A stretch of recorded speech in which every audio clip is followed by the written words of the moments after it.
Lord, i-bless mo mula umaga hanggang gabi ko. Panginoon, salamat sa lahat ng blessings na ibibigay mo sa akin sa araw na ito. Salamat sa mga bagong mga oportunidad na ilalagay mo sa way ko. Alam kong may magandang plano ka na naman sa araw kong ito, Lord. Alam kong makakasama kita ngayong araw, Lord.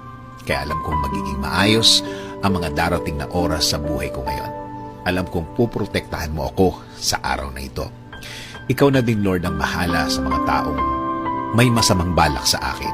Mga taong walang alam gawin kundi mag-isip ng mga bagay na makakasama sa kanilang kapwa.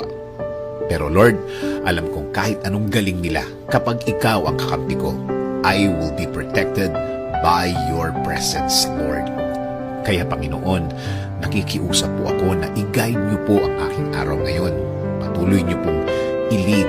Ikaw ang manguna sa aking buhay.